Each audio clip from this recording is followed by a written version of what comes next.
Welcome to Florida is Our Domain.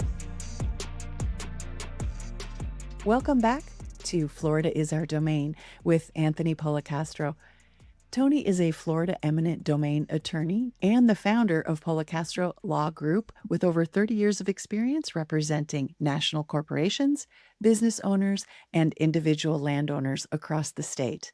Today, he's joined by Jared Silver, an eminent domain attorney at the firm who previously handled these cases for the Florida Department of Transportation.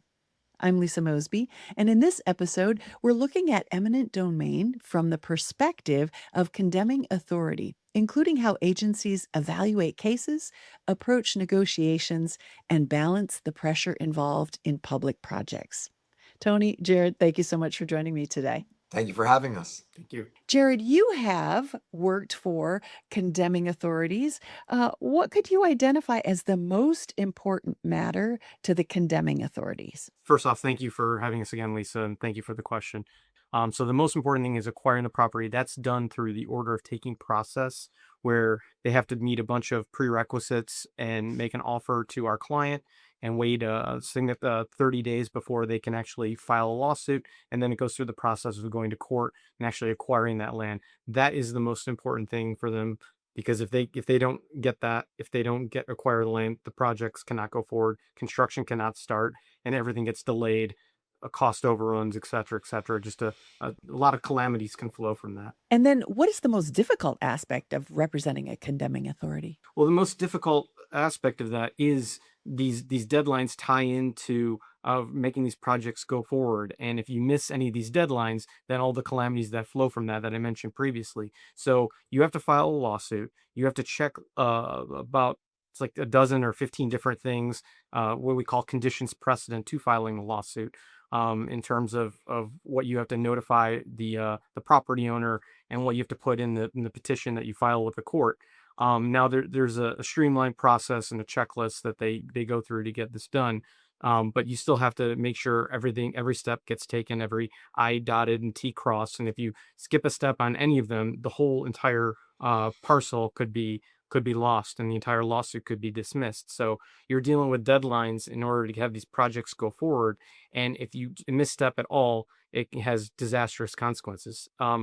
Speaking from my perspective, when I was at the Florida Department of Transportation, I never actually lost an order of taking hearing, but one of my colleagues at one point did, and the reverberations were immense. The central office in Tallahassee learned about it. There was a whole hands-on decks meetings. I mean, it really put the project in jeopardy. This was in that case, it was an interchange. Being led new exit and entrance ramps at an intersection and have an interchange on Interstate 95. And that imperiled the entire project, and that would have been a disaster. Fortunately, there was a solution that presented itself, but the consequences of that would have been just catastrophic for the department. Sure. Jared, what do you believe condemning authorities often fail to understand about negotiating with property owners? Well, I think that what they fail to understand are the individualized needs of our clients, of our property owners, and especially our business owners. You know, their DOT is not, and the condemning authorities are not involved in the business cycle the way our clients are, especially our businesses. We represent a lot of C-stores, gas stations, and those type of things. And there's a swing as the economy goes. You know, right now we're in a economically in a precarious position in the country, so their sales might be down as a result of that, especially with gas being so high. So they'll be cutting back, and their sales will be going down, and that's part of the business cycle. Things go up, things go down, and their costs are a lot of the same. They have the same overhead. They have to pay their employees. They have to operate electrical and water, but they may not be getting as much business as they were before. This is obviously just an example.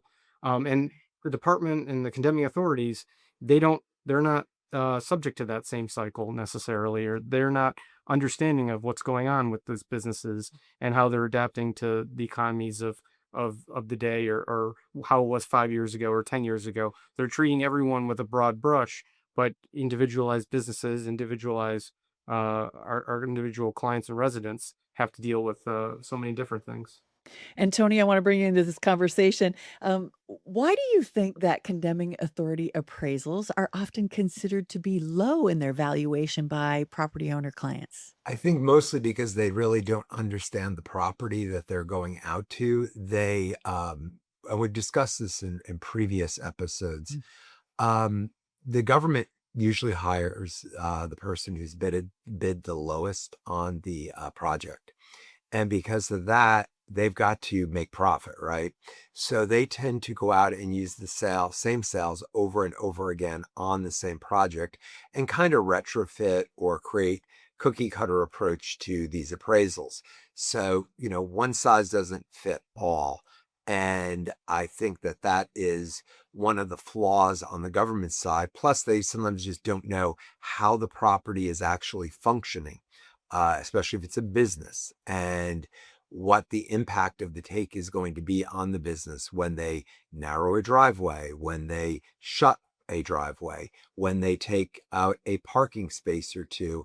Often they think that's not a big deal if the property will still meet code with regard to parking. I see that a lot with shopping centers. They'll take out a row of parking and they'll go, well, you may have lost 20 parking spaces, but you're still above code. Well, it does matter, because when it is a busy season, such as the holiday season in December, or certain times of year where that business really spikes and makes their profit, right? They won't have enough parking. So that is something that they don't always get the first go around. So those are some of the things which I do think, they just missed the mark. And it's very frustrating when the offer comes in and it's way lower than the property owner's expectation.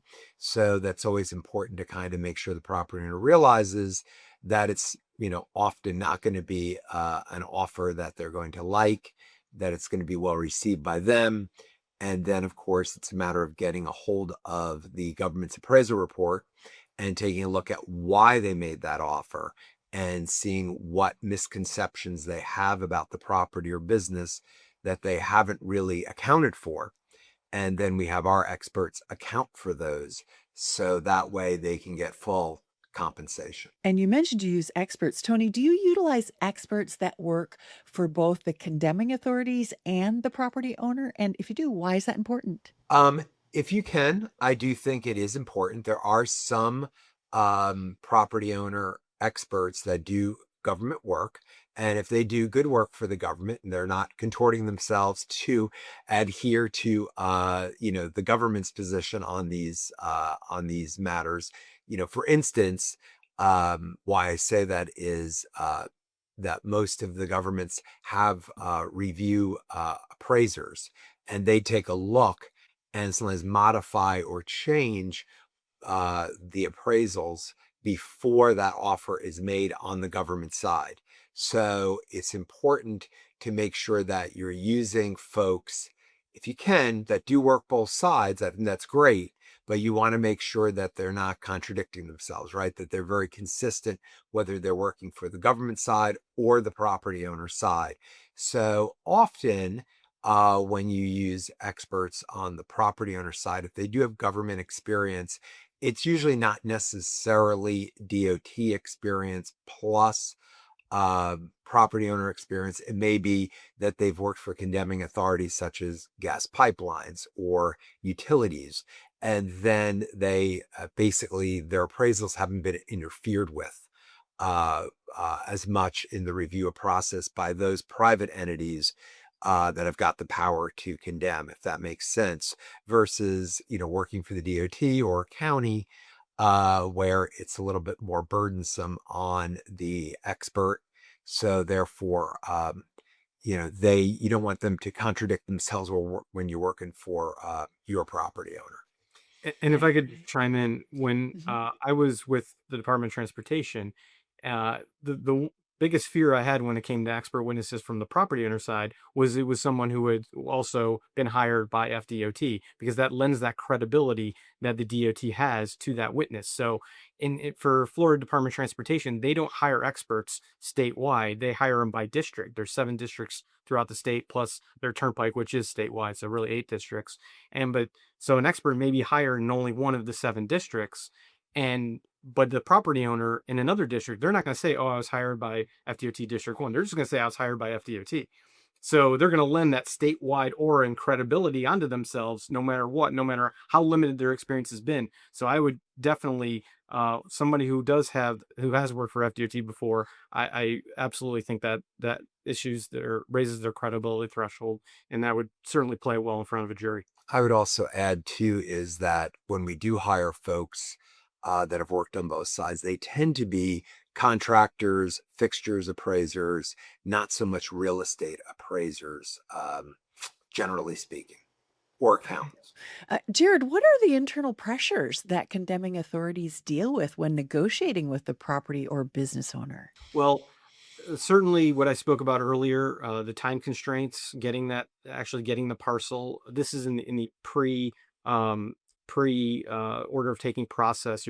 Time is the most important factor. You want to get that land, get that parcel, so you can certify that project and move it on to construction. Always the pressure that they're dealing with is money constraints, though. Every year, the department, the condemning authorities, they have their appraisal, they have their amount. They're only budgeted a certain amount per the project, and when they have that appraiser, their appraisal, they'll only be allowed to go a certain amount above that. For FDOT, if you wanted to go above a certain amount in negotiating a resolution, they had to actually get the district secretary approval, and they still do. And that goes statewide. So they are constrained in how much money they have, and it all does get reviewed by Tallahassee. They have attorneys who negotiate the resolutions have to put them in memos, which are public records. So they are bound by money constraints, and getting approval and getting justification and having Tallahassee sign off on that as well for larger amounts of money. I would just add the trick or the talent is to make sure that you get them nervous enough at mediation that they are making those phone calls to increase their ceiling that they thought they were coming into the mediation as much as money as they thought they were going to give. You've got to get them to exceed that often, because your property owner isn't going to accept, what it is that they think the DOT, the government, whoever it is, that they think the case should settle at. So when you're giving your opening statement, and I say this a lot to Jared now that he's on this side of things, the good side, is that you've got to go ahead and make sure that that you are giving a very good opening statement, and really kind of what I like to do, because so many cases today don't go to jury trial. I like to sort of make sure that you are telling them just about everything that is wrong with their appraisal report or their expert reports, so that they've got that as basically bullet points. Because I too have once worked for the DOT years ago, and I also worked for Pasco County years ago, back in the 1990s. And I know that they really feel like they need to justify everything, of course, and they have to put it in writing. So the more information you can give them that they were frankly not aware of, that are problems with their sales for appraisals, or for them to not understand maybe the perspective of how the property is going to function in the after because of some of the decisions they made, whether those are engineering decisions or, whether those are just results of the taking, then, there could be like a lot of on-site circulation problems, right? Because of the taking. And so they need to be made aware of that if they're not. And they, you need to bring those issues in front of them at the mediation. The government side tends to not do a really in-depth critique of your position. So you want to make sure that you're giving them reasons why they need to go up, and go up further than they thought when they walked into the room that morning. Makes sense. Complete sense. Tony, what are the advantages and disadvantages of a property owner settling pre-suit? Well, I think the advantages, of course, for them is that they get certainty up front. They don't have to go through and it is stress, a litigation process, although we always tell them, which is true, it's not as big of a deal as they think it is if they're named in the lawsuit as a defendant or a respondent. But, folks obviously get nervous. There's a lawsuit, right, against them. So there is that apprehension sort of built in. So if you can settle it, and I do notice more and more in my practice, not really a practice when I first started 34 years ago, cases really didn't settle as much in pre-suit. Almost everything was condemned. But I would say today, with my cases, a significant portion, maybe reaching half, do settle pre-suit. I do find that the government is allowing, let's just say, a longer leash to its acquisition agents to negotiate higher settlements amounts. They're not just years ago, I think it was maybe just a certain percentage up off the original offer. If they couldn't settle it for that, then it had to go to lawsuit. Now I feel as if it's a good practice often to get your expert reports done or get your analysis done, provided to them if there's time. And that's the big factor is there time? Often there is time where you've got several months or more that you can try to negotiate something after an offer. Now, if the government needs the property, they need to move forward with their construction, their project. I think it's been mentioned before and by Jared that you can make an offer and then all you have to do is wait 30 days and you can file your lawsuit. And then usually it takes you 3 or 4 months to get into court to condemn the property you need. And then those are the cases definitely that go to mediation, or some bigger cases go to mediation. I've also had some luck doing pre-order taking mediations in the States. So if you get that in a larger case, that's a great thing. And you can settle it up again for the property owner, without going through all the litigation. So I would say that those are all the advantages. The disadvantages are, if the government really isn't prepared to go up the way they need to go up to try to settle the case, sometimes, especially if business damages are involved, it's going to take a little bit more because let's just say the business owner also owns the property. They get the offer from the government, but kind of reiterating what we talked about in previous episodes, the business owner, roughly a week or two after the offer is made to the real estate owner, gets a notice to business owner, and they have 180 days. So that's 6 months to get their books and records together, get an accountant to come up with a business damage claim, and then you send that over to the government side. And then the government has got 4 months, 120 days in which to respond. So that can be a very lengthy process, right? So that will probably exceed the ability to negotiate pre-suit. Also, too, sometimes you're dealing with construction plans that aren't quite set yet.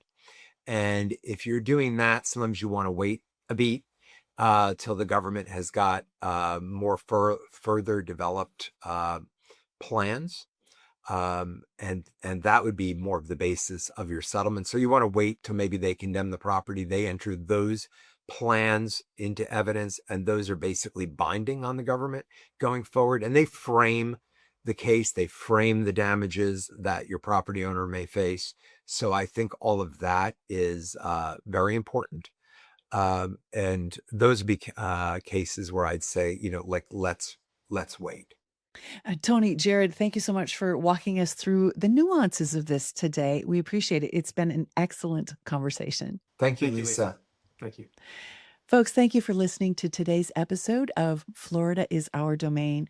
Understanding how condemning authorities approach these cases can give property and business owners valuable context when evaluating a taking. If your property may be affected by a public project, visit Policastrolaw.com to schedule a consultation and learn more about your rights. And don't forget to like, subscribe to the show, and leave us a review. We'll see you next time.